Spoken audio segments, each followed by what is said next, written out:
informasi lain, pemirsa, Komisi Pemberantasan Korupsi mencegah Sekjen DPR Indra Iskandar beserta 6 orang lainnya ke luar negeri. 7 orang yang dicegah ke luar negeri ini terkait penanganan kasus dugaan korupsi pengadaan sarana kelengkapan rumah jabatan anggota DPR RI. Pemberlakuan cegah tersebut berlaku untuk 6 bulan ke depan sampai Juli 2024 dan bisa diperpanjang sesuai dengan kebutuhan proses penyidikan. Menurut Kepala Bagian Pemberitaan KPK Ali Fikri, pencegahan itu demi mempermudah pemeriksaan dalam proses penyidikan. KPK juga sudah bersurat kepada pihak imigrasi terkait upaya pencegahan tersebut. Ali Fikri juga menyampaikan pencegahan ke-7 orang ke luar negeri ini berlaku hingga 6 bulan ke depan.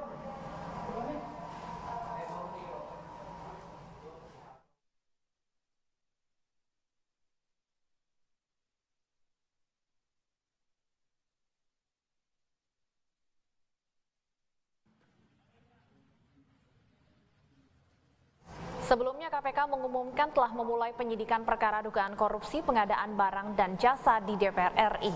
Berdasarkan Undang-Undang KPK, setiap perkara yang telah naik ke tahap penyidikan pasti turut disertai dengan penetapan tersangka. Meski begitu, hingga kini KPK belum mengumumkan siapa tersangka yang terjerat kasus itu. Meski KPK sebelumnya telah memanggil Sekjen DPR Indra Iskandar untuk dimintai klarifikasi terkait kasus yang merugikan negara hingga ratusan miliar rupiah.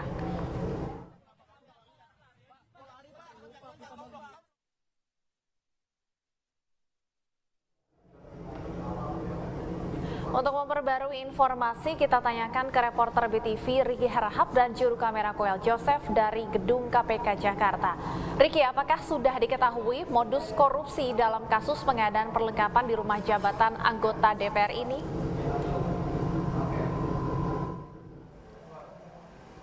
Satu hal yang bisa dipastikan bahwa dugaan korupsi ini berkaitan dengan penggelembungan harga pengadaan peralatan rumah dinas anggota DPR RI.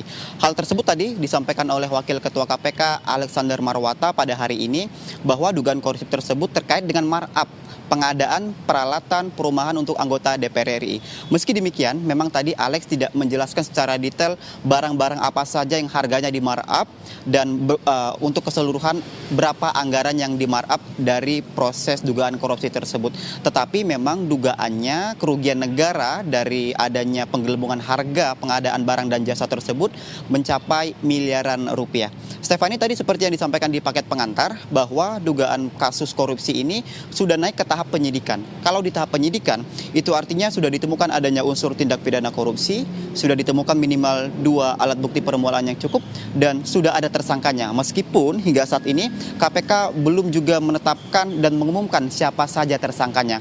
Tetapi kalau dari keterangan singkat yang kami terima dari Kepala Pemberitaan KPK Ali Fikri, bahwa kemungkinan besar tersangkanya ini adalah lebih dari 2. Tetapi hingga saat ini belum juga diumumkan oleh KPK. Hal ini yang nantinya masih akan kita tunggu bersama dalam proses penyidikan dalam kasus ini.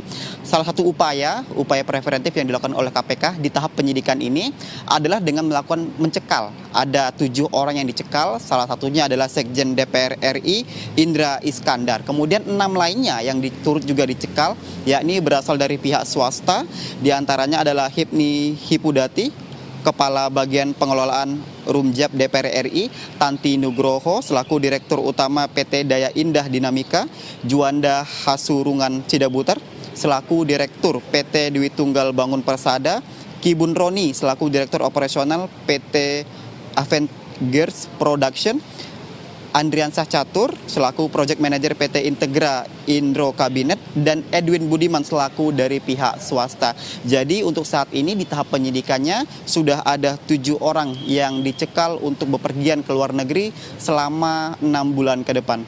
Stefani. Ricky, KPK telah mencegah Sekjen DPR ke luar negeri terkait kasus ini. Apa alasan KPK mencekal Sekjen DPR dan juga 6 orang lainnya?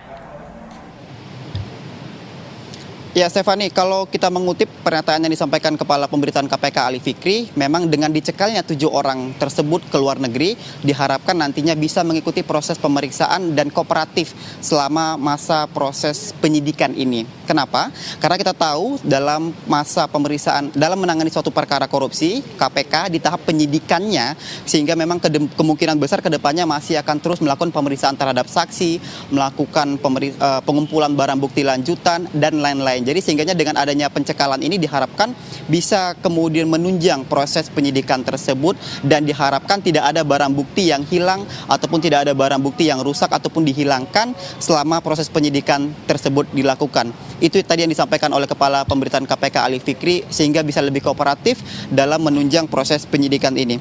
Tadi juga sempat disampaikan di paket pengantar, Stefani, bahwa sebenarnya Sekjen DPR RI Indra Iskandar juga sempat diperiksa di tahap penyidikan, yakni pada tanggal 31 Mei 2023 yang lalu di gedung KPK.